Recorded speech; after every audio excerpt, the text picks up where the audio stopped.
Good evening, my friends, and welcome to the next episode of Infra. Last time out, we discovered that this dam has far bigger problems than structural issues. We've got radiation all over the place, hallucinogenic mushrooms. It's bad. Whoever was looking after this place was clearly not fulfilling their obligations as stewards of these assets. In the chat today, we've got Trank0007. Good afternoon. Not looking good for Blue Origin today. New Glenn is stuck on another launch hold.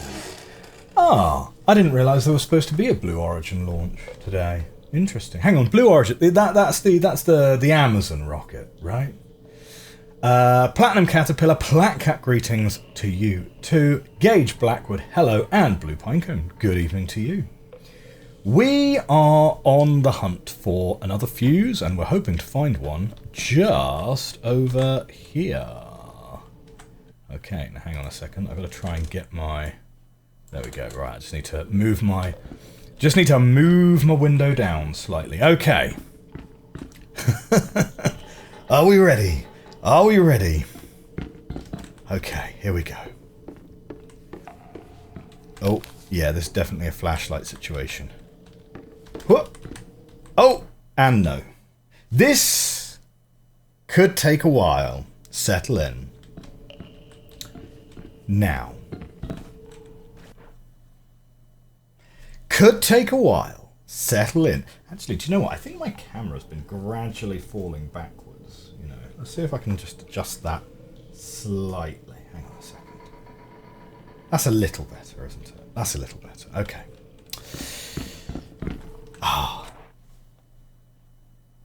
I'm really underselling these jumps. Okay, I gotta go further than I think.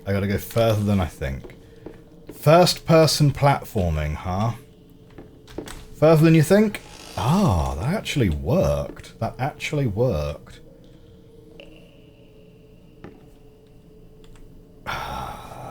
Crouch down, crawl along the boards. Crouch down, crawl along the boards. Here we go. Right, and then here. That's almost a standing jump. That's a slightly easier one. Good. Reload. Only one pack of batteries left. That one does not look stable. Do we do a save here? Is it worth saving, like, as we're going here? Come on. Let's do it.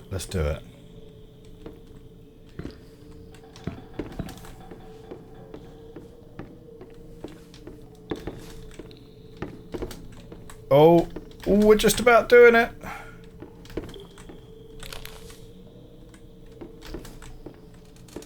Oh. We might sort of be here now then. Oh no, wait. But we do need to climb up this. Up.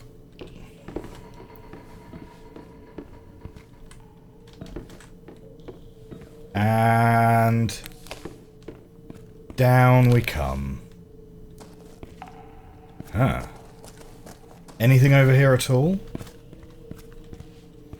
So, did everyone, or did anyone catch the new Guillermo del Toro film this week? It's Frankenstein.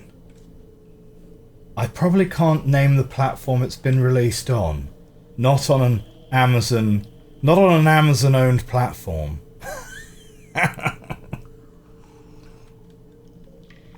It's pretty good. But I do have a real soft spot for Guillermo. You know, I think he's just so great with his creature designs, particularly. That makes 2 packs of spares for the camera. And I think he really succeeded in making Frankenstein fresh. Like, is the movie like a groundbreaking movie? You know, is it going to win any awards? Probably not. Like, I think IMDb has it sat at around about a 7 out of 10 at the moment, which is probably fair. Like, it's It's probably not a groundbreaking movie. It's probably not something that I'm going to rush out to go and buy on DVD or something like that.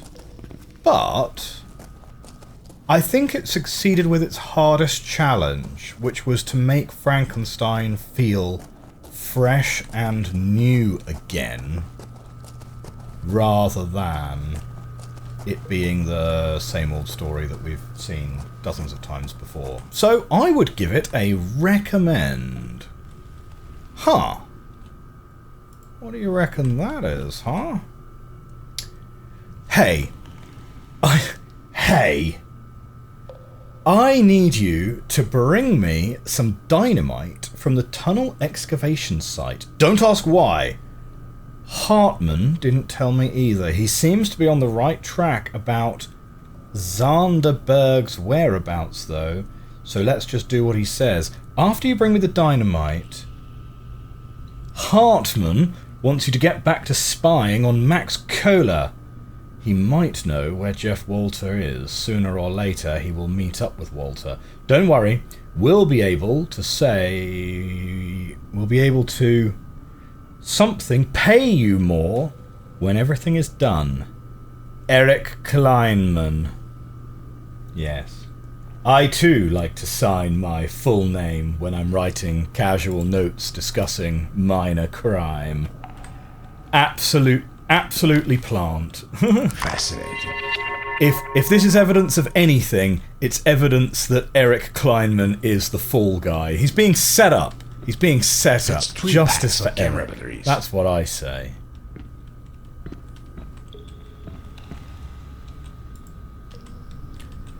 So I can't. It's highlighted, but I can't actually pick that up, which is odd, right? Ah, no, this is a good point. Actually, we totally forgot the main objective of this game, which is to take pictures of all of this damaged metal. So hang on, I just totally casually forgetting the whole reason I'm here. Only 2 packs left. Right, that cave-in apparently is fine. This bridge apparently is fine. Okay. I want my boss to tell me that I've done a good job. This is our primary motivator. What is Mark's primary motivation? It is the feeling of social approbation for when his boss puts his arm around him and goes, Mark, what would we do without you? Well, here's a thing. That looks like we could... Look, you can literally see the cracks in these rocks. This is clearly designed to fall apart at some point. Okay, little crouch there. Huh.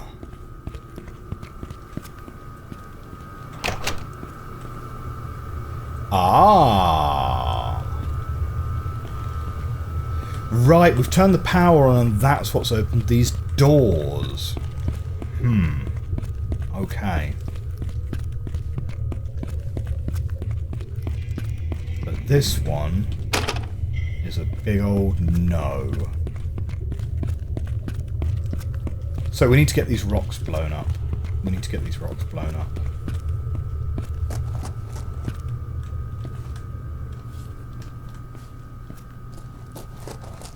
Okay. How?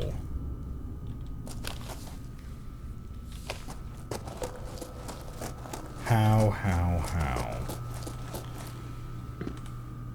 Ah!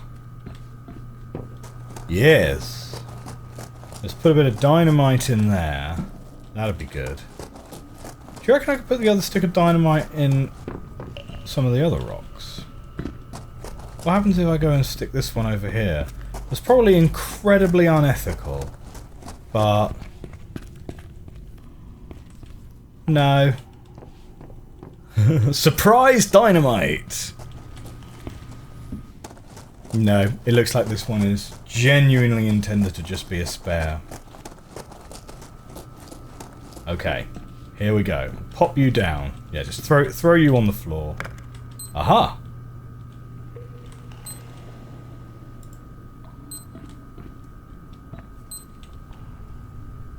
Well, kind of feels like I need a wire, right? Like, I mean, this. Oh!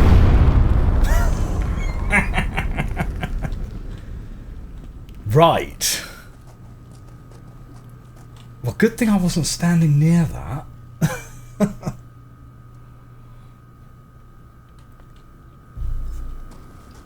I didn't realise it was on a timer. Okay. Well.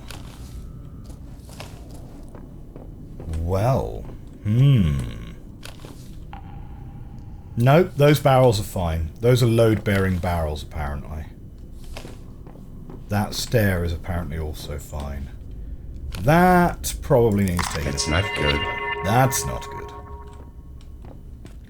So, in other firsts that I've been doing this week, I have recorded the first episodes of Silk Song.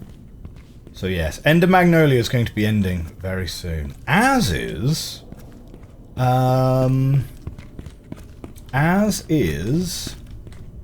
Rem 3, of course. Very, very soon for both of those.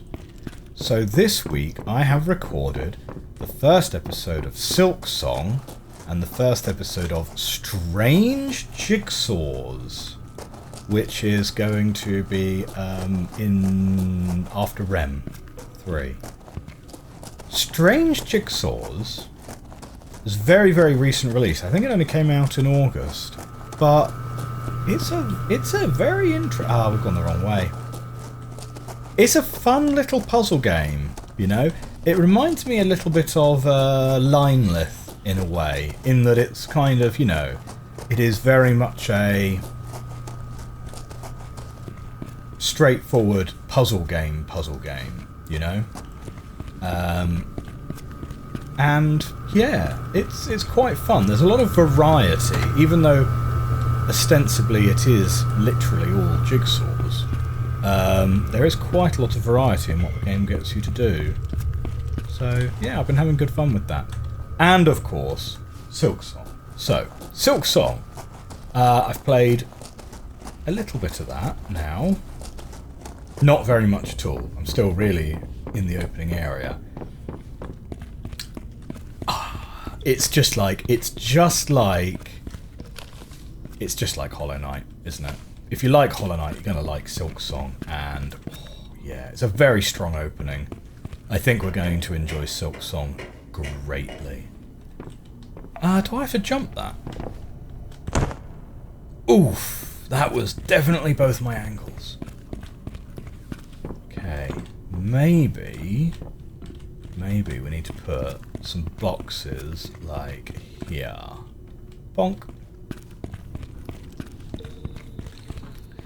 Tell you what, Mark must be a fit guy, mustn't he?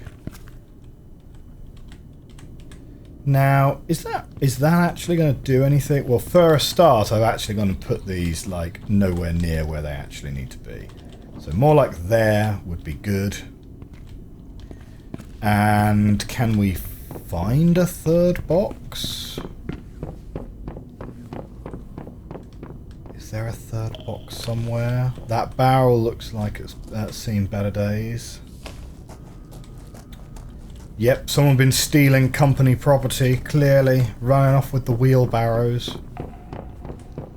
There are boxes up here, but I can't jump and grab at the same time.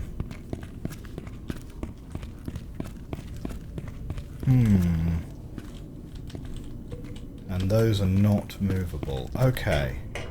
There's something more to this, which isn't entirely obvious. Or maybe I can just jump up from on top of the boxes. That's also a good idea.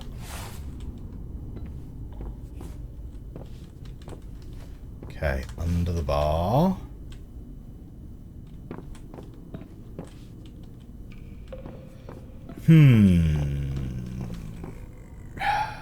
Yeah, I get. Maybe we'd have to take a running jump for that one. Oh, that seems weird though, doesn't it? So let's duck with you under here. Okay. Now, am I really going to try and make a jump for that? Huh. Oh. Maybe let's get a second box. Can we hoist that up here? No. Oh, or wait a minute. Ah, I should be able to get up that way. Come back this way, box. Morris Jam in the chat. Oh no, I'm late. You're not that late. Don't worry. A wizard is never late, Morris Jam. He arrives precisely on time.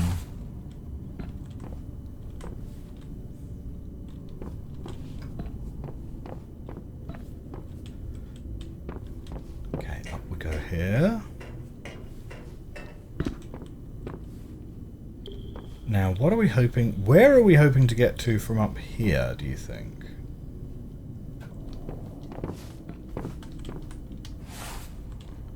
Okay, good.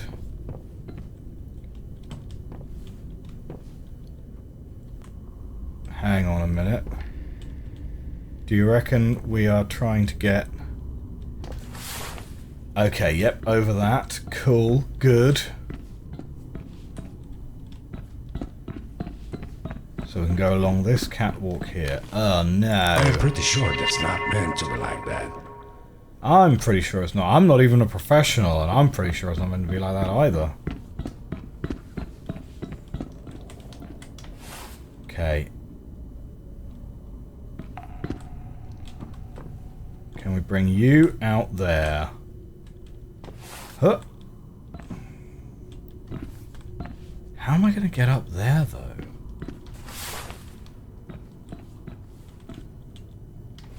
Or wait. Ah, can I stack this on top of this box here? Is that doable?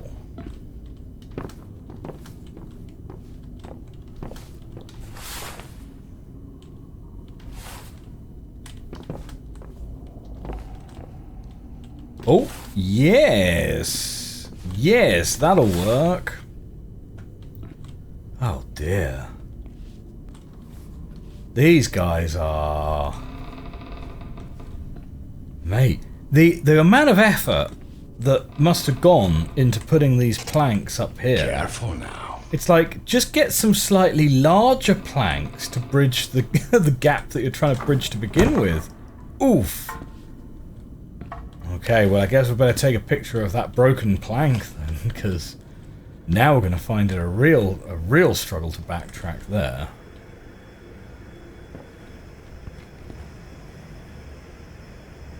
Unimportant instructions in the middle. Why not? Why not?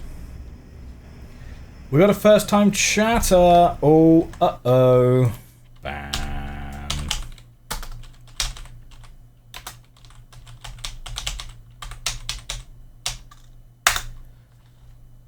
Bam.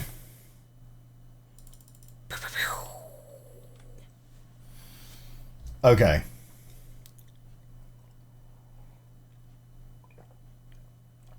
Stahlberg Times. This is 1979.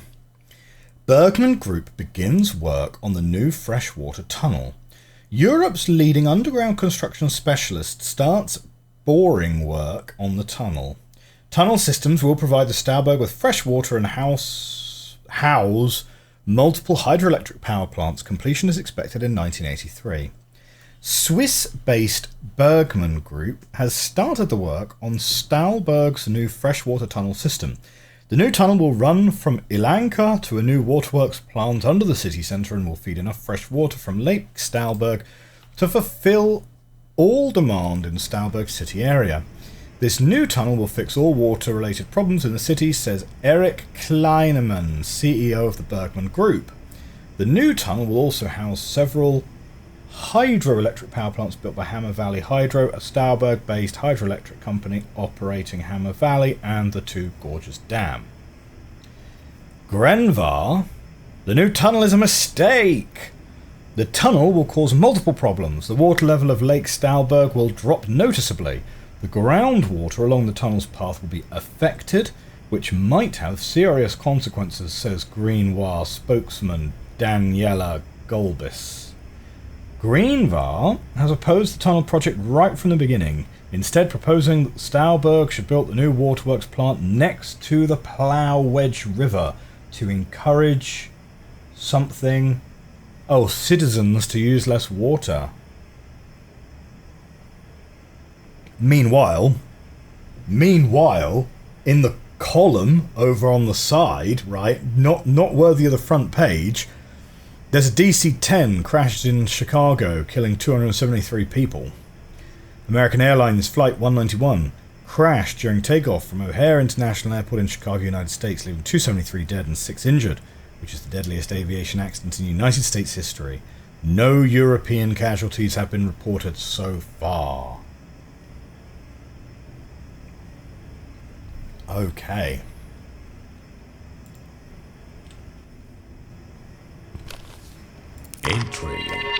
Intriguing. That's 3 packs of flashlight batteries. Do we want to go... Oh, well that answers that question for us. We're going to go this way then. I mean, this one's also the exit, so why would we not want to go this way, right? I thought we were supposed to be cataloguing a dam. I didn't realise we were going to be cataloguing a whole string of hydroelectric power stations that were built underground. Storage. Ooh.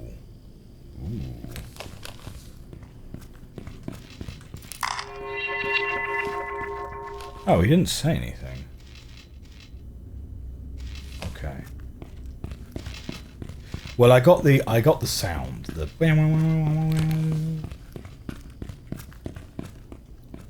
oh, this stuff looks all sort of intact. Good. Good.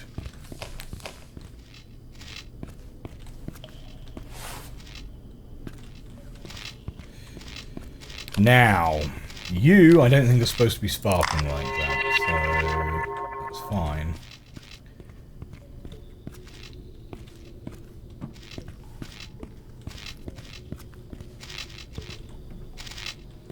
Right, here we go.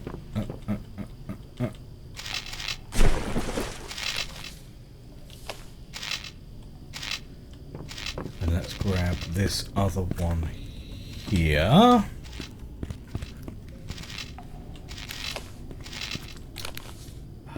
When you're shining the light directly on the thing you're holding, it doesn't exactly help, to be honest. Now, how are we going to bring this with us? Very carefully is going to be the answer to that.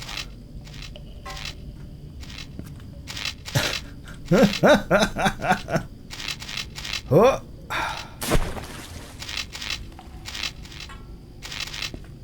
Good.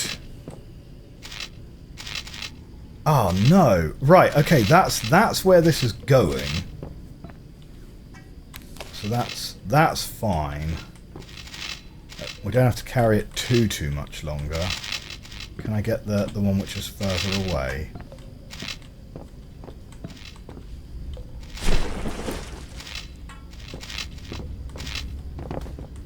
Ooh.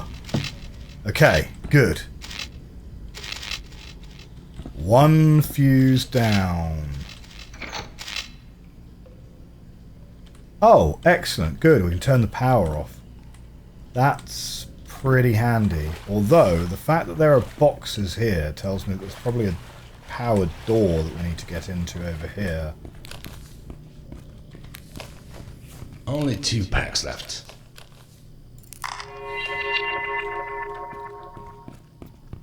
Yep. Grab you. Kind of weird. We just had an MD-11 crash in Kentucky a few days ago. Horrific accident. Oh, really? I don't know planes that well. Is that a large plane? Like, how many people were on board? Okay, so that door's going to need power. To be honest, I hadn't heard about that. But then again, you know, obviously, being European, not everything makes it across the Atlantic.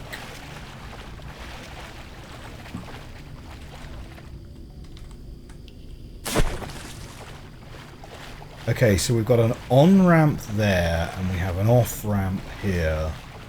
So yes, we're going to need to grab these boxes. Make a little path here.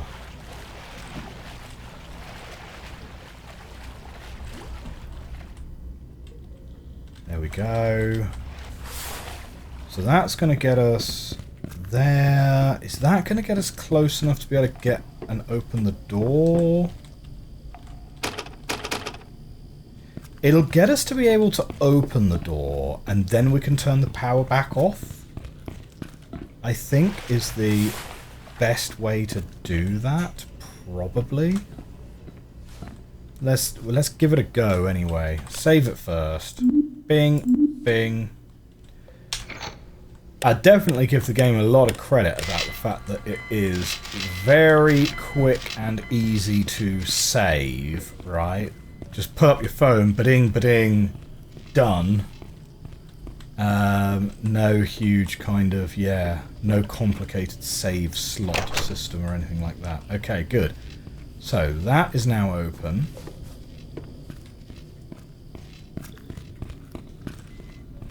You were wondering if I was going to save for that spicy water. Yeah. Probably worth it, to be honest. There we go. Take off the spicy water spice. It's a wide-body jumbo jet. It's a successor to the DC-10. It was a UPS flight. 11 people were killed. Wow. That's like that's really major. Oh dear. Yeah, I don't know how. I mean, do you know what? I am unplugged enough that maybe that was in the news over here. Like, yeah. Oh, okay. I'm guessing we're not supposed to get that out of there. Huh. If I close this, do I lock myself in? Thought maybe I had that for a second. No, right, okay, we can get up here. There we go.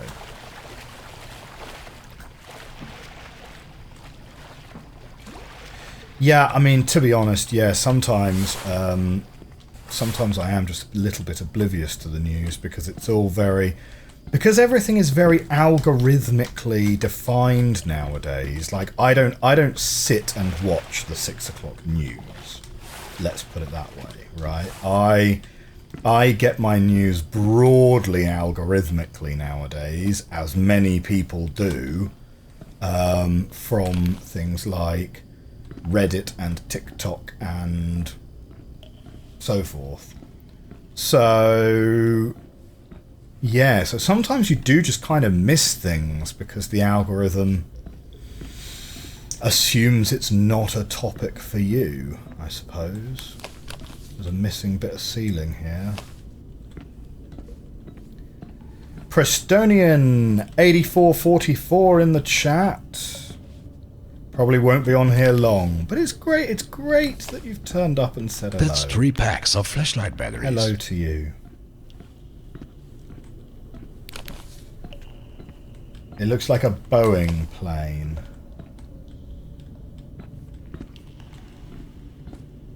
Ah, right, okay, this is the other side of that gate, so I can just jump down here. Yes, we are making progress. We are making progress. Man, I tell you what, right? This is exactly the kind of game that it feels like it's lulling me into a false sense of security in some respects, right? Because it's like, at some point, is the game just going to pull out its trap card and just have, like, a crazy hobo chase you through this? Like, because, like, I'm not sure I'd be able to handle that. I'm gonna level with you guys. I think That's 3 packs of camera batteries. my confidence in this game is very, very linearly tied to the confidence I have that there's no one else in here. Doffy90 in the chat. Good evening to you. Good evening to you. The Tunnel of Water Trees. That's exactly what you're afraid of. You're afraid of it. I'm the one that's about to be chased. Oh dear. Oh, excellent. We completed the chapter, Forgotten World. Prestonian says, is this a Cyan game? No, it's not. Do you know what? I actually don't know who developed this. That's awkward. I don't think it's someone I've heard of. Hang on. Heavy Industry of the Past is the next chapter. Who is this game? Let's go to the store page quick. Who is it? Developer. Loiste Interactive. And the publisher was also Loiste Interactive. So that tells me that it is very, very, very indie. Because... yeah, developed and published by the same company. And it's quite small, actually. It was 2016, but it only has, in total, 2,300 reviews. Which is a lot in the grand scheme of things. Like, I mean, heck, if I had 2,300 viewers, I would be like, what? But it's definitely kind of, you know, like medium-sized, let's say. Like, I think you have to have 500 reviews before you're even eligible to be considered for overwhelmingly positive reviewed. But that's like a whole, that's like a whole other thing. It's an interesting kind of statistical argument for that, right? Because on Steam, even if you get 100% positive reviews, you stay positive until you have 50 reviews. I think it's 50. And then if your game gets more than 50 reviews, it is able to become very positive. But to be able to be overwhelmingly positive, I think you have to have 500 reviews, and you need to have like 95% of them positive or something like that. So yeah. Never heard of Moist Interactive. I think, sorry, that's probably my bad pronunciation. I think it's Loist. It sounds quite... someone mentioned that it's Finnish. And to be fair, I love everything that comes out of Finland. Particularly Nokia. Nokia's just the best. Absolute iconic phones. Absolute icon. Are there any Cyan updates? Last I heard things weren't going so well, sadly. Yeah. I would need to dive into the...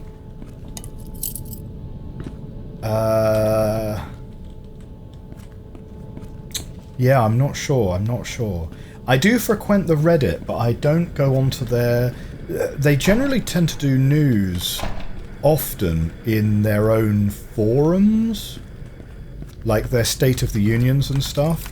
There are super helpful people on the subreddit who do, like, summarize the State of the Union chats. But yeah, I've not heard anything one way or another particularly.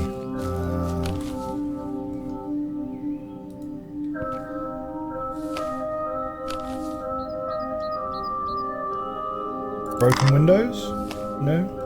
No. You want to play Oblivion, but you don't have a good enough computer. Morris Jam says, just play the original. Seconded from me. The remake of Oblivion, I think, is a really interesting thing, because I think, as far as I'm aware, the textures and so on all got updated. All of the quests and dialogue and everything is exactly the same. But one of the things that they significantly changed, which I found really baffling, is they apparently totally overhauled the leveling system, which was really what set Oblivion apart from other... I should probably let the guys at the office know where I am. It really set Oblivion apart from other RPGs. There's no signal. Honest. There should be a cell transceiver up in the old steel factory tower. Really? They have their own cell phone tower? Okay, well, I'm not going to question it. Now, obviously, I'll caveat that by saying I've not actually played the remake of Oblivion. But the original of Oblivion is I think it's really great. And I really liked the leveling system in Oblivion. I know it got a lot of criticism. Huh. That's fine, as far as safety railings go, you say? Wait, so can I get... Oof! Yeah, so I get down here, I crawl back into here, do I? Cunning. You wouldn't say totally overhauled, they made it less broken. So admittedly, there are a few things that you can do in Oblivion which are genuinely, truly game-breaking. And once you know of their existence, you do have to kind of consciously say to yourself, I don't want to really use those exploits, right? But then again, Skyrim has that as well. So, because Prestonian hasn't played it, I don't want to give, specific examples, but, there are ways that you can level up certain things in Skyrim, which are just, there are sort of infinite loop ways of leveling up certain skills in Skyrim, which kind of break the balance of the game, to be honest. With Oblivion, it's more like crafting. There's some pretty broken stuff you can do, particularly with Grand Soul Gems. But usually, when I've played Oblivion, I've gone for the good ending for the Azura quest, which basically kind of removes that as an option for you anyway, to be honest. Bolt cutters! Let's go! Let's go do some crime! 4 packs of flashlight batteries. Oh dear. It's so hard to resist using the exploits. Yeah. Well, the one which is kind of probably the most game breaking is the enchanting armor with Chameleon, because if you get Chameleon to 100%, it's considered invisible. But because Chameleon doesn't disappear when you interact with things, it does kind of break certain parts of the game, because necessary story moments won't happen if the NPCs can't perceive you. And so it's kind of a little bit like turning the AI off, to be honest, because you can run around and you can interact with whatever you want to interact with, but none of the NPCs will ever perceive what you're doing. That is almost so broken that it's basically a bug, to be honest. It shouldn't really work that way. But yeah. It's okay, you probably won't be playing anytime soon. You're more of a Nintendo Switch guy at the moment. Yeah! Switch gang! Nintendo Switch is my console of choice, for sure, because basically anything I want to play that's not on the Switch is on the PC, and anything I want to play which is casual and I want to do it in front of the TV and not record it for you guys is usually available on the Switch. So yeah, Switch kind of fulfills all of my portability needs as well. Because also, I find now the Switch is right on the limit. It's right on the limit. I kind of miss. I'm just going to quickly see if I have it sort of lying. No, I don't have it within arm's reach. But like I do have some of my old retro handhelds still. I have a Game Boy Color somewhere around here. That kind of makes it sound like, you know, my office is just full of random stuff. Which it is. I have a lot of shelves which are out of sight of you guys, and I just sort of have like just stuff piled on my shelves. This side of my office that you guys can see, this is the organised side of the office, right? I'm not going to be doing a rate my setup anytime soon, because all of this nonsense on this side, that's the bit that you guys do not want to see. But yeah, I've got my Game Boy Color around here somewhere, and I've also got my PSP, right? The PSP's a little bit worse for wear because the battery's going a little bit squishy. But it's a pretty small battery, so I think, yeah. I probably need to get rid of that at some point, to be honest. The organised side of the office, yeah, indeed. And the Switch, I would say, is pretty much on the limit of a handheld for me, because it is quite heavy. Generally, I tend to use the little kickstand and set it up, which looks very odd probably in the gym when I'm doing that, because like I'll go to the cafe afterwards and I'll pop my Switch down and then play a little bit. But like certainly when I was doing my extended hospital stay a few years ago, having the Switch was amazing, because, you know, like if you're in hospital for like a decent stretch, like Slay the Spire, Civilization 6, Hades, those games are they just melt away the day. And that's really what you want. That's really what you want when you're in hospital, right? Because what you want is you want to basically take all of that time between rounds and lunch, and then lunch and dinner, and like there's nothing happening. So just, yeah, melt away the time. The Steam Deck, I think, is just too big as a handheld. It's big, like it feels big and it feels heavy, and I genuinely can't. Like, I'm sure there are people that do, and there's nothing wrong with doing it, but I just can't imagine like being on a commuter train and pulling out a Steam Deck and like playing on the Steam Deck, you know? It just feels a little bit, yeah. Morris Jam said Morrowind had interesting spellcrafting nonsense. You could goad a character into attacking you for self-defense reasons by getting undressed first. Classic Jank. Yeah, Oblivion was definitely like the fixed Morrowind, and Skyrim was their attempt to fix Oblivion. That is certainly true. Like, it was kind of a little bit interesting. I remember some of the articles in the run-up to Skyrim being released, and they were talking about, oh yeah, you know, well, we're going to change the leveling system because we want you to level skills that you're, you know, we want you to just level skills that you're using, rather than having this whole system of major skills and minor skills and so on. But Oblivion's, it was genuinely really interesting, because it was like, you level up based, you pick your major skills at the start of the game, and I think you pick like 5 of them. You pick your major skills at the start of the game, and you level up by leveling up your major skills.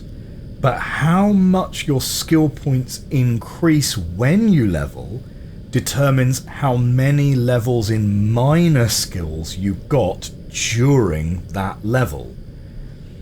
And there was a max out. There was a max out at like 25 or something like that. So if you were really min-maxing it, what you'd need to do is you'd need to keep track of how your minor skills were leveling, and not level up your major skills too much until you'd had enough points in your minor skills so that you could level up optimally. That's if you were min-maxing it. To be honest, though, it's more fun if you just vibe it out, right? It's, you know, as with a lot of these things, yeah. Prestonian says, I was in hospital for several days recently and I wish I had my Switch with me. Oh, yeah, no, you got to get your trusted person, whether that be wife, partner, mother, father, eldest child, cousin, or whomever. You know, get that spare key, swing by your house, deliver it to you.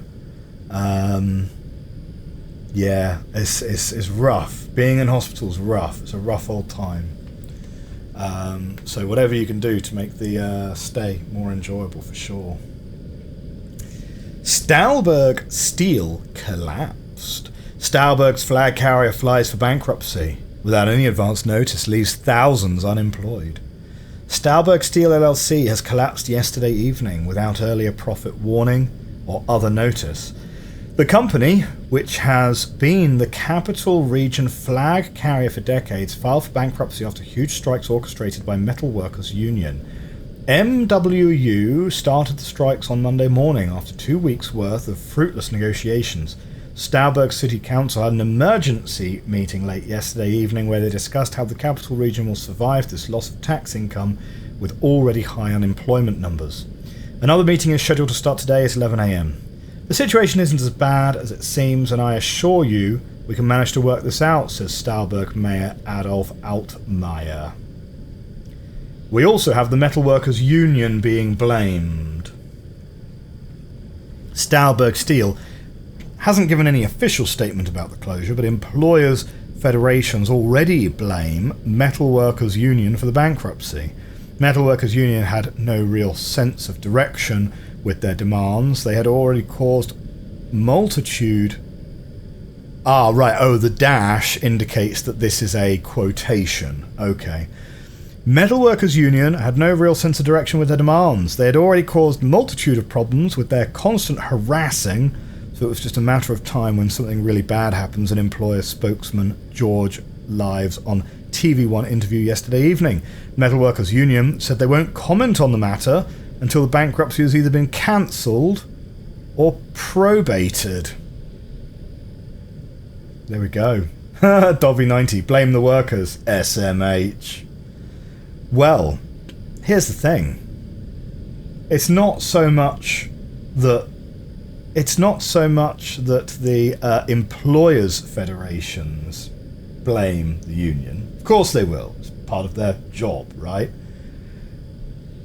The local, right, this is the Stahlberg Times, the local paper uncritically printing that.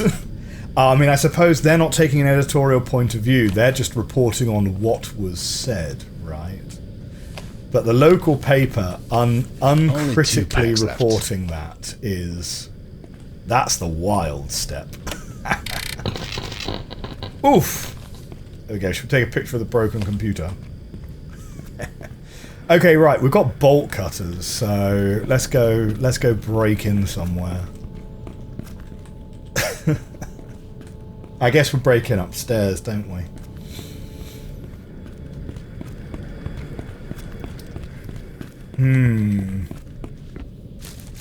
It is nice. I do agree, Trank. It is nice to be back outside again, for sure. Oh, we didn't actually go in here, did we? Snip, snip. Oh, we're just going to leave the bolt cutters. Old steel factory.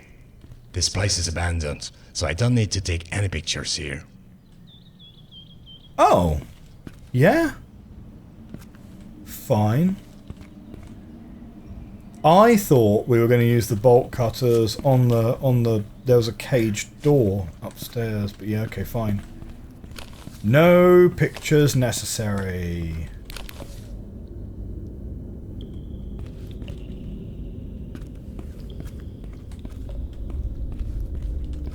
Here we go. Old steel factory.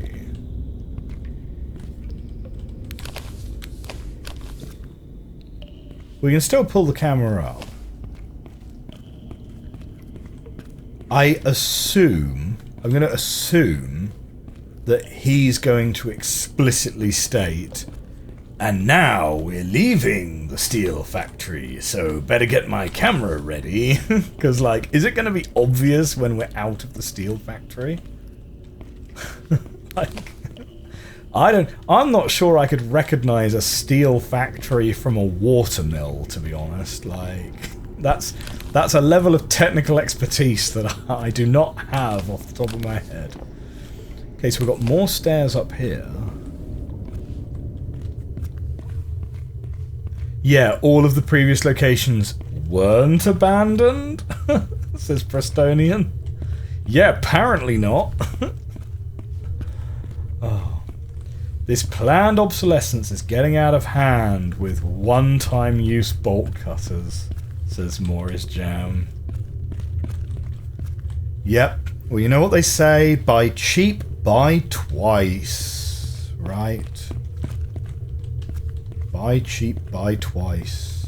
Okay, give us in the chat, give us your absolute... What is the one purchase you made that was an absolute game changer for you that was worth spending the money on, right? Like, the opposite of, oh, I got a really good deal on this. Something that was a little bit more expensive than you're used to, but was totally worth the money and has been super useful for you. I'll go first. A rice cooker. I got... It's sort of like middle of the range, I suppose. Like, certainly not like the cheapest model, like somewhere in the middle. And the only thing I can fault it for is it doesn't play nice music when it's done. It just beeps at you when it's done. But genuinely, it'll cook rice perfectly every time, right? You weigh out your rice, and you got to rinse your rice beforehand, of course, right? You weigh out your rice, you pop that in, you weigh out your water. And this is actually my #1 kitchen hack for you guys, right? Is weigh your water. Don't measure the volume of your water, because like jugs, like kitchen jugs, tend to be like really large jugs, and you got like plus or minus 25 mil on those jugs. It might be like plus or minus 10%, right? Whereas if you've got a good set of kitchen scales, like measuring out 200 grams of water is way more accurate for like most use cases. But yeah, it cooks your rice perfectly every time and keeps your rice warm. And that's the bit that's the real game changer. Because if you're cooking a curry or something, and I cook a lot of curries, I really like Indian food. If you're cooking a curry, you now don't have to try and time the rice to be ready at the same time that your curry is ready. You can just set your rice on like 2 hours beforehand, and the rice cooker will just keep it warm for you. And then you can focus on cooking the curry. You don't need to worry about the rice, because when it comes to plating up, you just take a scoop of rice and it's done, and it's ready, and it's perfect. And it's by far the best thing I think I've ever purchased.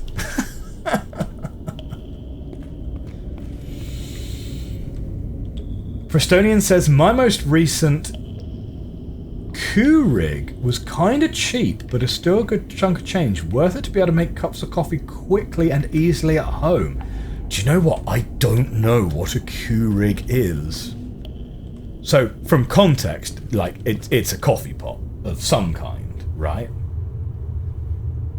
Morris Jam says, shake my head, doesn't have a set of jugs. Devoraj says, mine was a primary smartphone. Relatively cheap for mid-tier, fast enough for me, and pushing 2.5 years now. I'd go for a straight replacement, but now I'm considering something more configurable. Primary smartphone, okay. That's, again, not a brand I'm familiar with. I'll have to check that out. for my next phone, I was thinking about changing ecosystems entirely. I've been on Samsung for ages and ages. Ah, right, okay, we've got one more flight of stairs which is going to take us up there. But I'm sure we'll come back to that. I've been on Samsung for ages and ages. But I'm strongly considering doing something wild, like going for, like, the Fairphone, or something like that, and buying something which is a lot more modular. Because, to be honest, I don't really need things like the waterproofing that you get from a non-modular phone. Like, I kind of understand the argument. I understand the argument. I don't agree with the argument, but I understand the argument that, like, oh, well, you know, to make smartphones waterproof and compliant with X, Y, and Z, you need to be able to seal them, and that means you can't have removable batteries and so forth.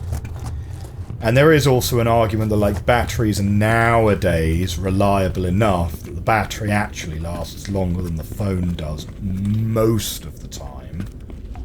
Certainly not always. Ah, wow, this actually goes up and up and up, doesn't it? Right, we're going to come back to that door in a moment.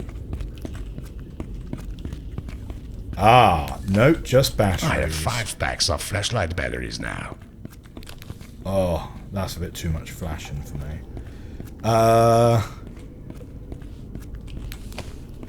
But I just kind of like the idea of a phone that you can take apart and replace things that have gone wrong with it, or theoretically take it apart and upgrade it. Kemosuck just resubscribed for 6 months. Thank you so much for the resubscription with Prime. Thank you. You've missed the last few streams, but you are here. Great to have you in the chat. Okay. So we've got a door here. We've got a door there. I feel like I'm on the cusp of getting horribly, horribly lost now. I feel like I've really got to keep concentration on, like, where we're going. Right, okay, that doesn't open, which in a way is a good thing, because it means maybe we need to go up and up. Because we decided to come down here.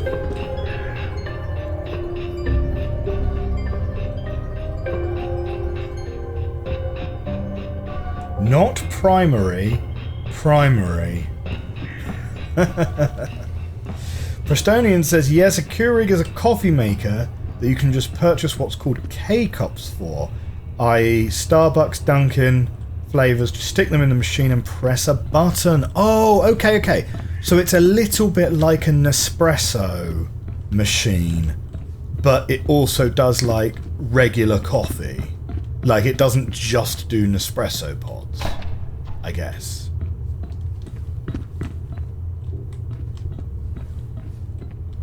Before you had an Android as well, but it was highly underpowered, so switching to mid-tier was a relief.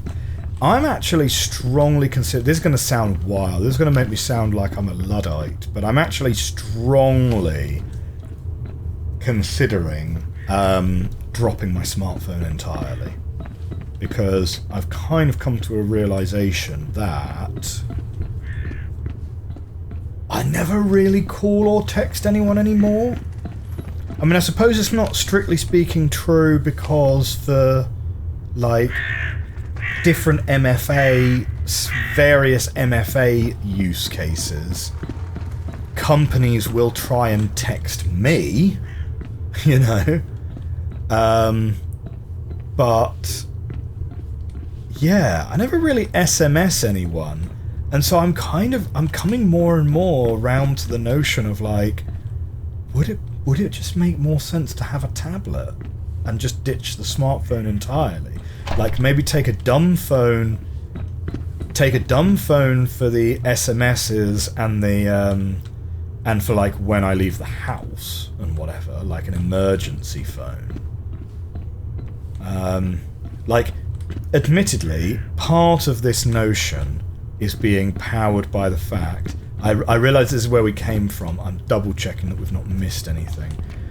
Part of this notion is being powered by the fact that I live in a very hilly area, and as a result of that, I actually get very poor mobile like they phone could use some reception ventilation here. in my house. So we're actually considering, and this is going to sound wild in 2025, we are actually considering getting a landline put in. so that, because we miss so many calls as well. Like, we miss so many calls because our phones just sort of drop in and out of signal constantly.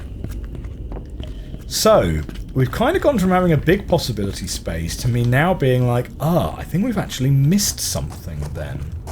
Because, Still 4 packs left. 4 packs. Mate, that's going to be like jangling around in your pocket. So yeah, it's something I'm considering. It feels like a big step though, you know, after having had a smartphone for 10 years. It feels like maybe I should get like a dumb phone, a pay-as-you-go dumb phone. Start using it. Oh, we didn't actually see I this have at all. 5 packs of flashlight And batteries like now. see how much I start missing the smartphone. I don't know. The path to the converter hall, furnace hall, rolling hall doors, scaled, exterior doors locked, ladle elevator doesn't work, no electricity, doors to control room locked, ore skip doesn't work, goo cellar, too dangerous. There should be a door to the converter hall or at least some rooms with useful stuff. It's a death trap with no way out. Someone moved that crane to block the way to the upper level and broke some of the buttons. Don't touch them, electric shock hazard. Wow, what a state this place is in, huh? What a state this place is in.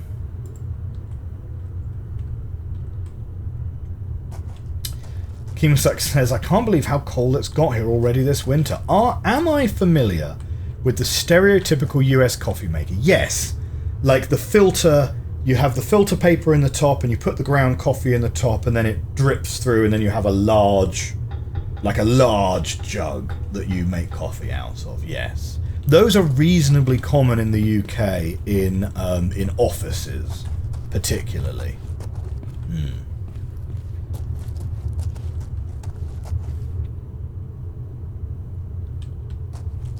Ah, it's what the Americans have instead of a kettle. I see. I see. Yes. I wouldn't be able to function without my kettle. I think I spoke last week about the fact that I've moved exclusively to teapots now for my tea, and it's been such a good change. It means I'm drinking a lot more tea, but that's kind of okay. Like, I think tea is considered not that bad for you, to be honest, and actually I've managed to successfully sort of ditch out the coffee basically altogether now, which has been a very good change for my heart and for my general sense of well-being and everything. Maybe. There we go. Right. Also, I tended to put like just a ton of sugar in my coffee as well, which obviously ain't great.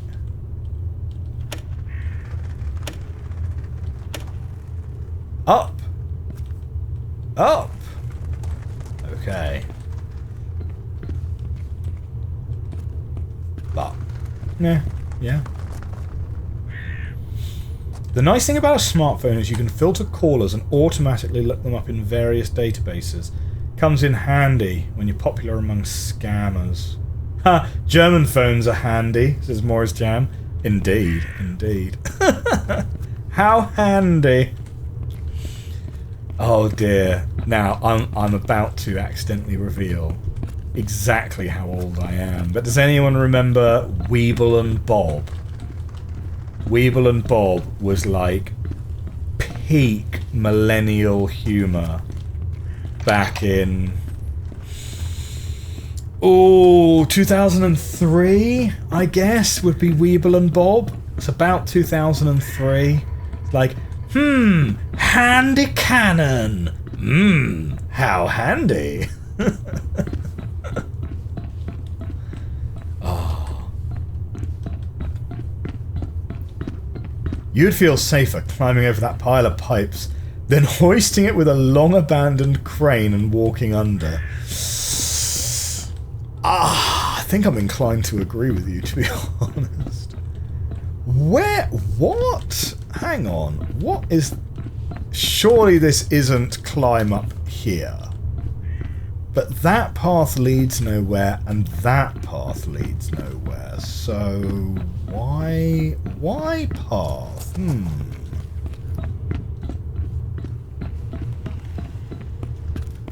But yes... I must get round to showing my wife Weeble and Bob. She won't be familiar with that. She's probably also not terribly aware of who Trogdor the Burninator is and why he is important for internet culture. But yes. All of these old Flash sites were absolutely like, you know, you'd gather around, because this was like, YouTube was 2004, I think. So we're talking like pre-YouTube days, where you'd go on to like legendaryfrog.com. Did anyone know legendaryfrog.com? I have no idea if he still is animating or not, to be honest. But yeah, you'd go onto these guys' websites and you'd look at, you know, homestarrunner.com, things like that, and you'd keep an eye out for their latest episodes. And because it was all Flash animation, it would take months to animate.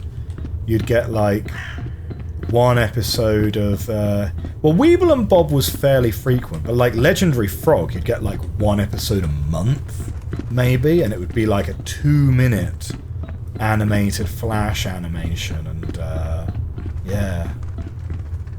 Okay, all of this is busted. All of this is busted.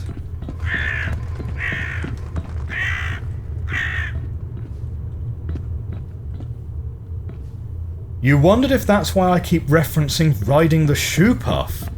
Ride the Shoe Puff is Final Fantasy X. Yeah. Final Fantasy X. Oh man, Final Fantasy X was peak. Like, yeah, I loved Final Fantasy X. Huh. Can we get round this one the other way? No, we can't.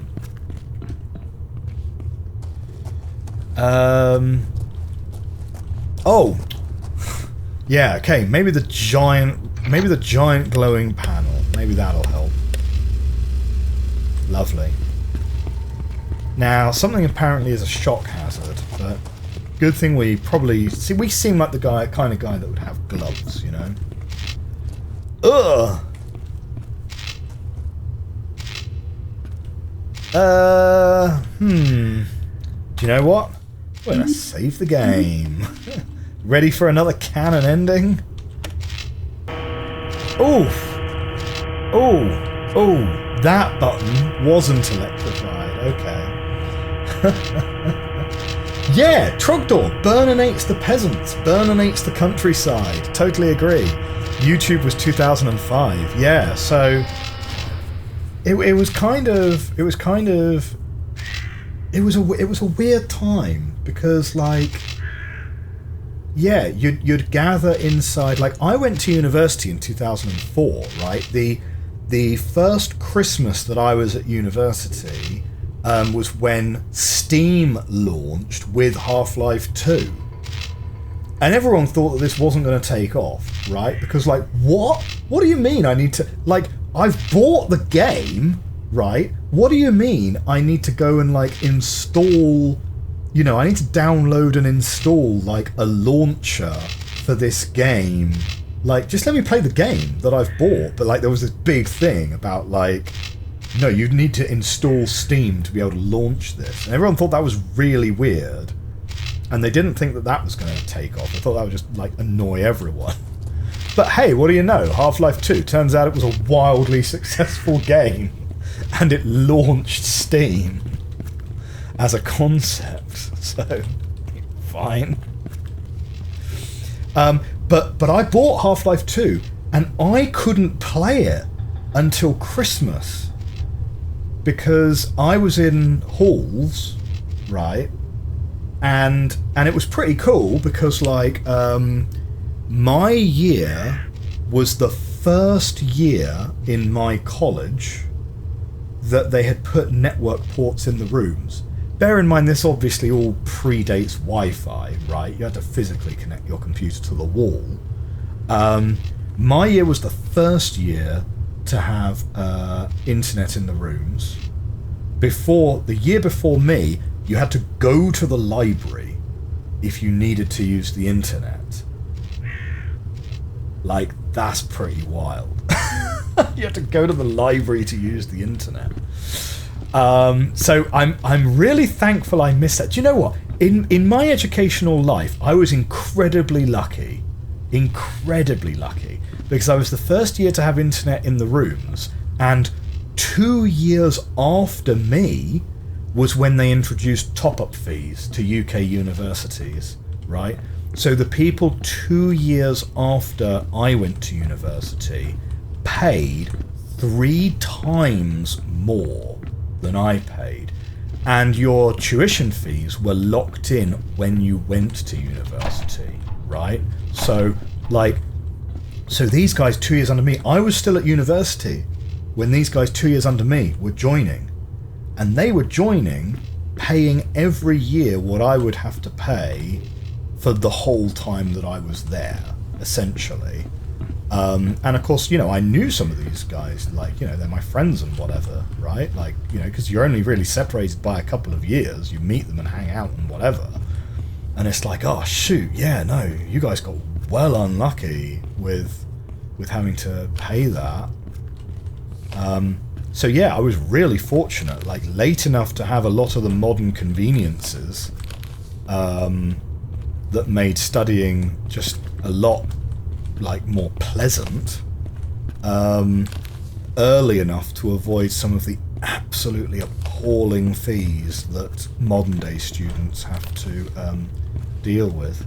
Of course, what no one appreciated at the time was that the students who were there with the £3,000 a year fees were also lucky, because literally, what was it, 2010 then, wasn't it? So 4 years after that, not even that long, 4 years later, they then upped it again to £9,000 a year. So I paid £1,000 a year tuition, and literally before I'd finished my PhD, there were undergraduates at my university that were paying 9 times a year what I had paid. You know, and at that point I was like, what, 25? Something like that. What I'd been, 24, 25. Like, mad. And that I think has genuinely created a bit of a generational divide. A very, very clear generational divide between millennials, older and younger millennials, let's say, in that, you know, if you only had to pay £1,000 a year tuition, chances are, at some point, balance of probabilities, you will pay that loan off, right? And you will not then have to keep taking that percentage of your salary out. Because in the UK, it's deducted from your salary at the point of being paid. So you don't get an option. It's deducted straight before you even see the money. If you're an older millennial, balance of probabilities, you will pay it off.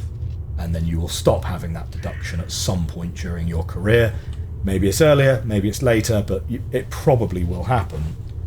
If you are a younger millennial or a Gen Z, chances are you're never going to pay it off. It is effectively a tax that you have to pay until you retire, essentially. Ladle changer. Apparently that doesn't work. Okay. Yeah.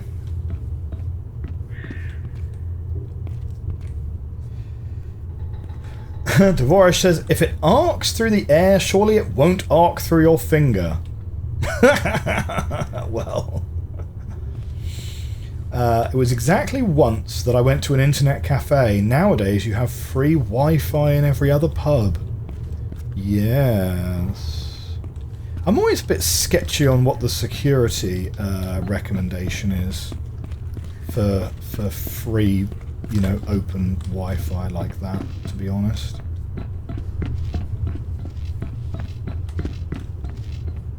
I know that the VPN adverts all say, oh yeah, use a VPN because VPNs improve your security for some reason. Which I'm not 100% sure is actually like the general consensus amongst the security community, to be honest.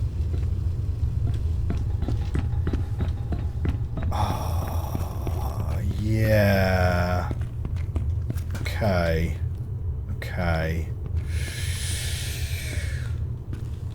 I need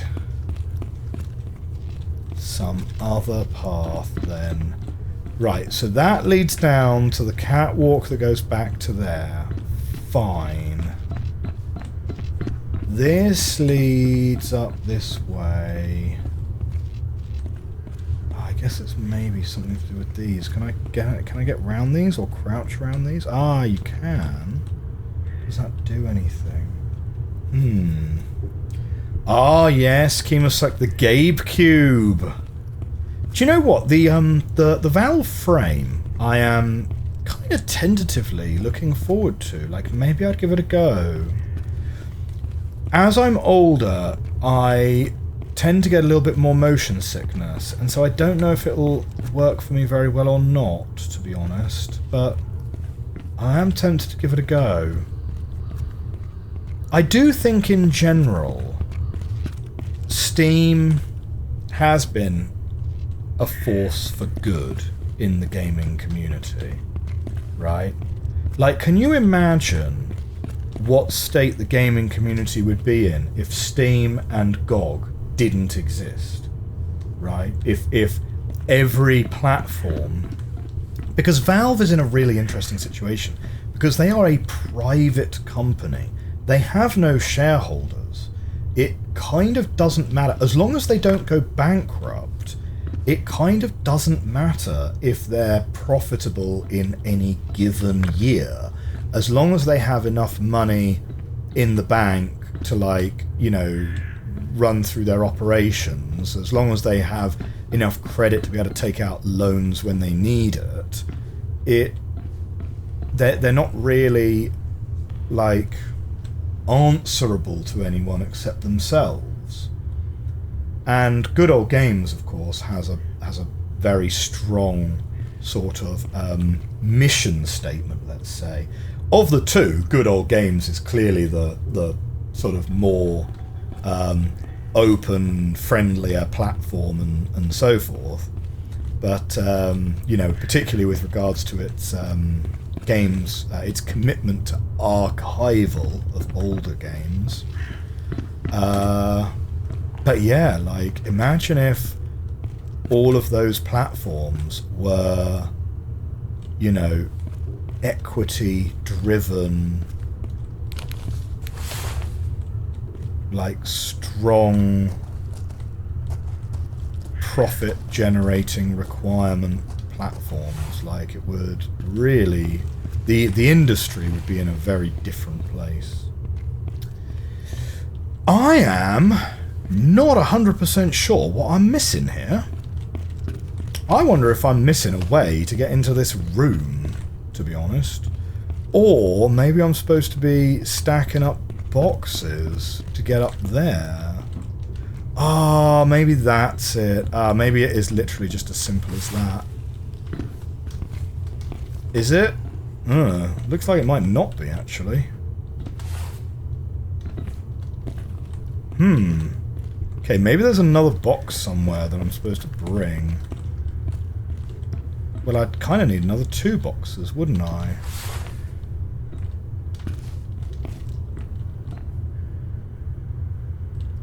Okay, let's see if we can find another box. Because the fact that there's a movable box there is, like, super sus. Let's see if we can find another box.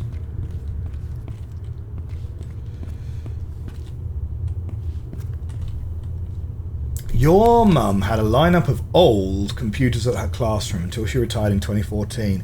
Apple IIs? Oh man, the colourful iMacs. I had one of the first generation iMacs. Yeah, the blue one. Before they introduced the other colours. Good computer. Like, that one I would say is one of the real revolutionary things that Apple did, for sure. Like, the idea of, hey, it's an all-in-one box that you just plug it in, then you plug it into your modem, and then that's gonna just, like, work for you. Ah, a key! Hatch. Well, maybe that will get us into the room. Hatch. Okay. Wait, hang on, we saw a hatch over here. It was underneath this other box, wasn't it?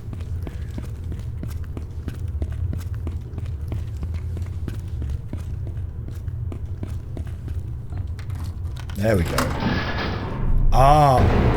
Whoa. Oh, it's a ladder. Okay, cool. I was like, what? The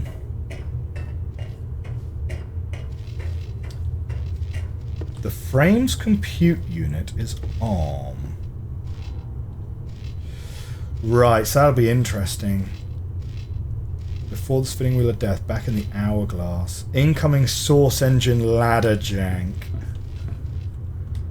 Well, I don't know. Well, we get out of that ladder. Where has this put us, though? Wait, so the ladder... Which way round was the ladder even oriented? Because we've come out into a totally different room.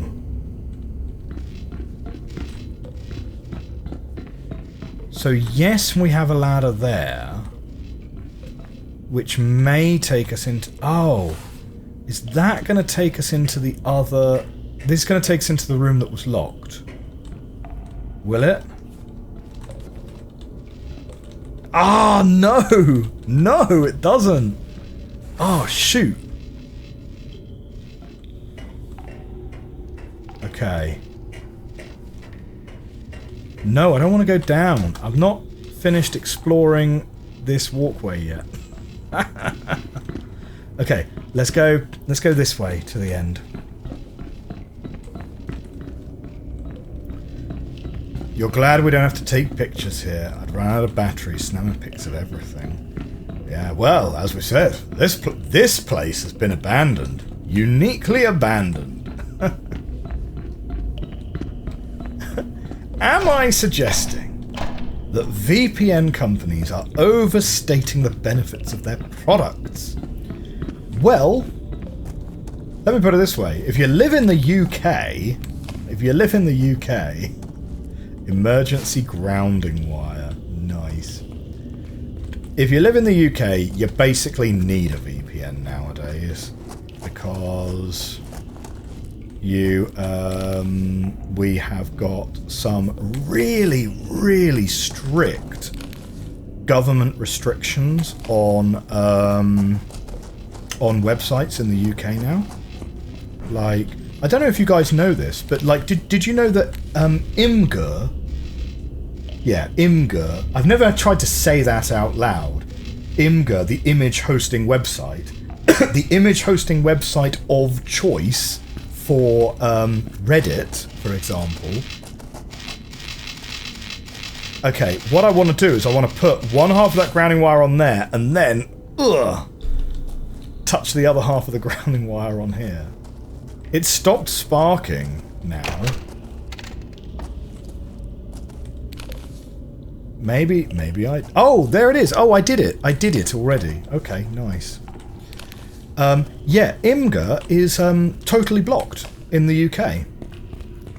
So, like, that's a thing. Like, what? So, yeah. So, yeah, being able to work with the restrictions under which you're given is kinda necessary nowadays.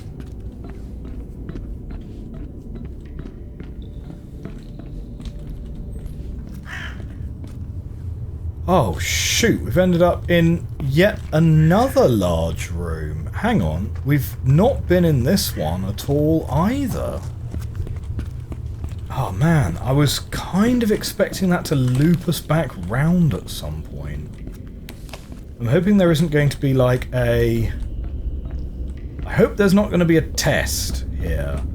Is there anything else we're expected to have gone to or seen? Because we kind of went out the first door we had access to, but I'm assuming that maybe that's it. Unless that door is a real door. But the last door that we climbed into certainly wasn't, so we shan't worry about it too much.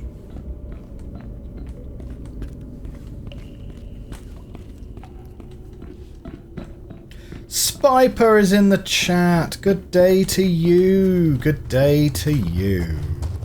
Hope you're having a great week. Ah, another pack of batteries. That's 3 packs of camera batteries. That's 3 packs of camera batteries.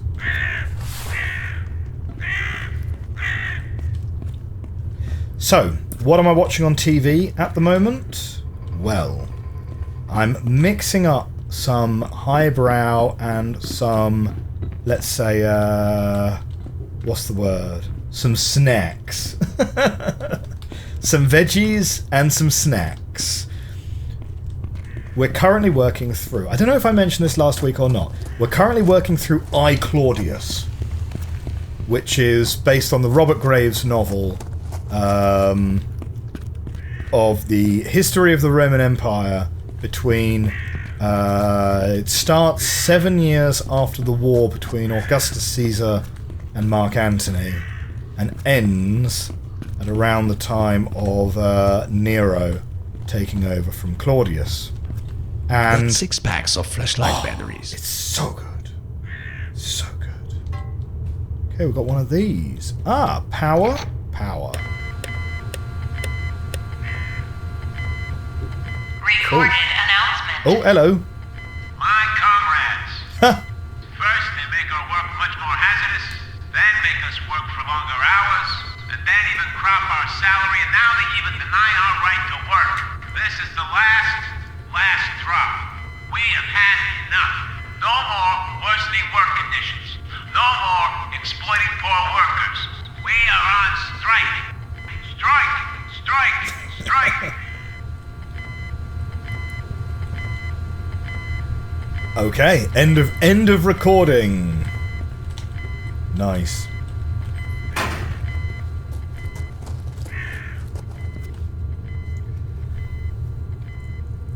Have I heard of Alex Ryder? No. I don't know who or what that is. Who would have seen the poorly designed draconian privacy laws would lead to companies cutting ties with the UK instead of bending the knee? Did I not want that fuse? Well, I don't know where I'm putting it yet. So I could carry it with me, or I could remember where it is. But we've not seen a fuse panel yet, so I don't know. Yeah, well, what we have is we have got we've got kind of a combination of two different things going on at the moment. Because we've got the... Oh, shoot, what is it? Yeah, we've got the Online Safety Act, which is the one where it's like you have to give away your personal data. Like, it's going to sound really odd for a streamer to complain about this, right? Because, you know, I'm sort of vaguely someone that puts themselves out into the public sphere anyway. But that doesn't mean I can't argue against it on philosophical grounds, right? But also, I like to be able to choose what I do with my data rather than be railroaded into it, right?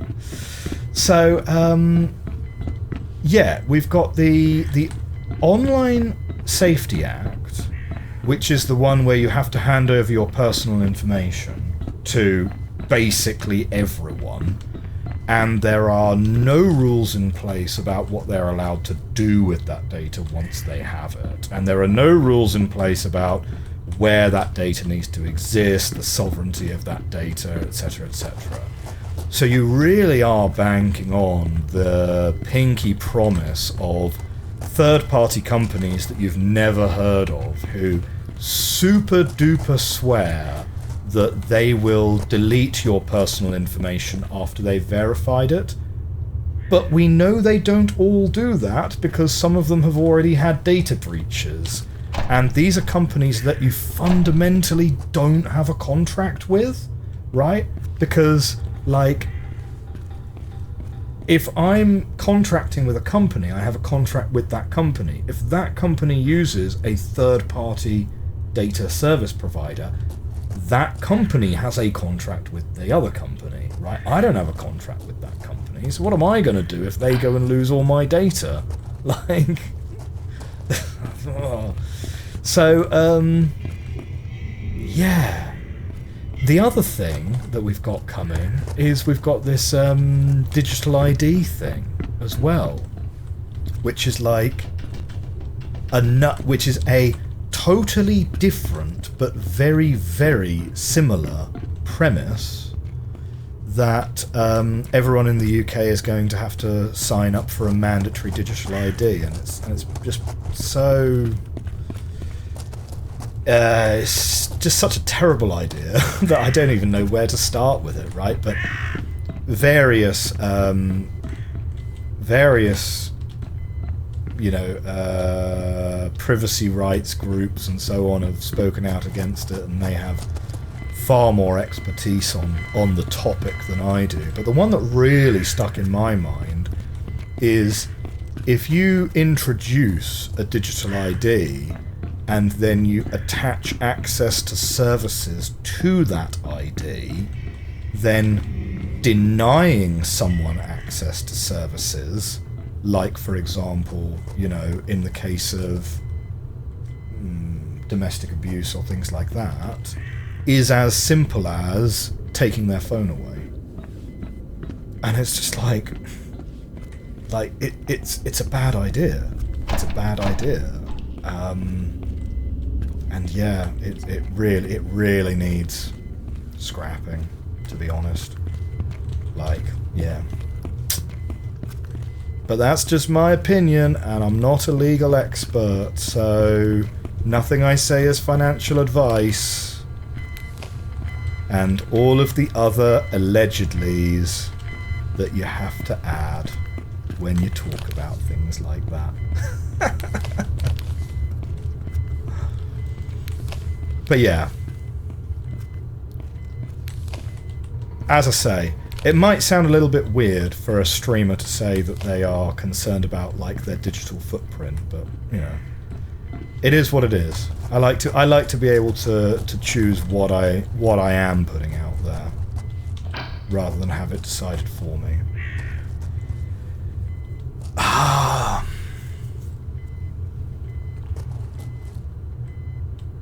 Now I'm really concerned that I've like missed a fuse box somewhere. Oh yeah, Alex Rider is a show like schoolboy James Bond. Oh, interesting. And it's also British. Season 1's really good, Season 2's also really good, but it also tries to accurately depict a video game in a live-action TV show. Fair enough. By far the most accurate depiction of a video game in TV history has to be the South Park World of Warcraft episode, because it's very clear that even though they're making a lot of fun of World of Warcraft, and World of Warcraft is the butt of almost all of the jokes, it's very, very clear that they have spent a lot of time playing World of Warcraft to research that. Spider says, yeah, they made the act sound so good in name, because it makes it sound like you're concerned for everyone in general. Yeah, that's true. Oh, the one in Alex Rider is a made-up in-universe game. Oh, I see. Devoraj says, so if someone steals my phone, the cop I report it to has to trust my word that I am who I say I am.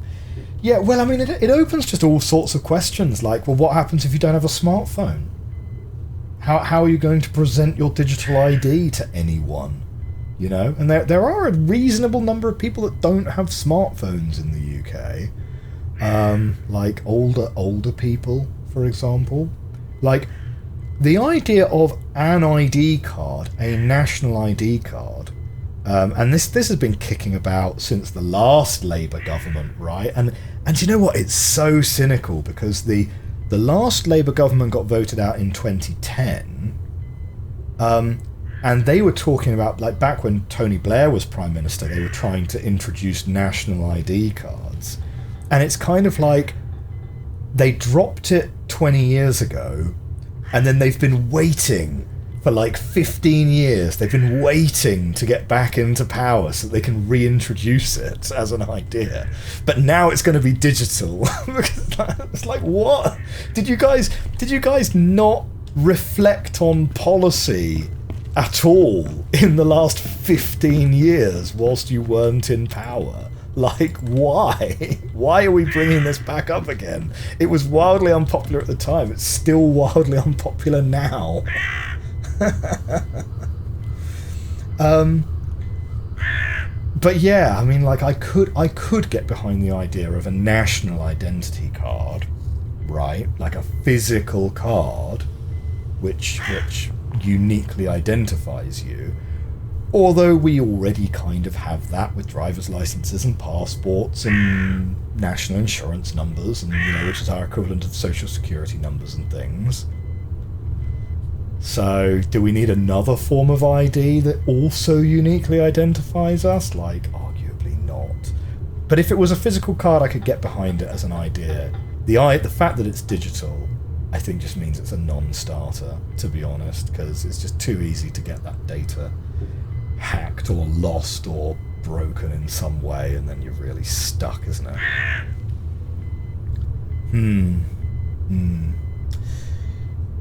I have a feeling that we need that fuse, and we need to put that fuse somewhere, and I don't know where, or I've forgotten where. That's what I'm currently thinking right now. Yeah. Oh, Devorah says, yeah, the first people that come to mind are homeless people. Yeah, what are homeless people going to do? If like, they're just not going to have ID? Like, what? Oh, yeah, I mean, they have a hard enough problem already.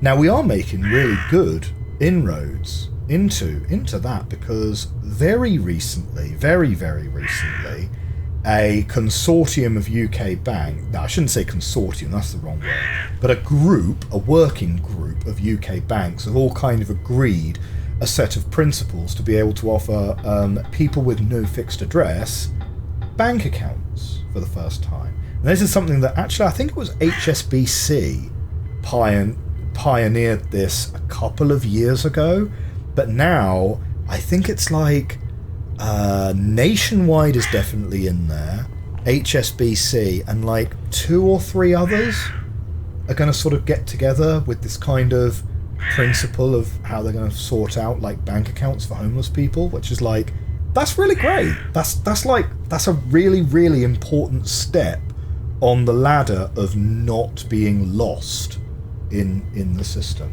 Absolutely. Theoretically, you should be able to use your tribal ID to enter the US. I have no way to legally exit the US without a passport to test getting back in with just the tribal ID, though. Oh dear. Yeah, well, my wife is German, and she's travelled on her German ID card plenty of times. Obviously, we can't do that from the UK anymore, right? But yeah, it's just one of those things. Passport is just safer. Avoid creating yourself more difficulties in some respects. Yeah. But in other respects, you also have to stand up for your right to privacy and so forth. Okay. Well, my friend, with that, we're out of time for today's stream. As ever, it's been an absolute pleasure talking with all of you, streaming for all of you. If you are on YouTube in the future and you enjoyed this episode of Infra, do hit that like button, hit that subscribe button. I will see you next week for probably another episode of Infra. I have no idea how far through this game we are now. I have a sneaking suspicion we're like less than a quarter of the way through still. Thank you very much for watching, YouTube. Have a great week. Bye for now.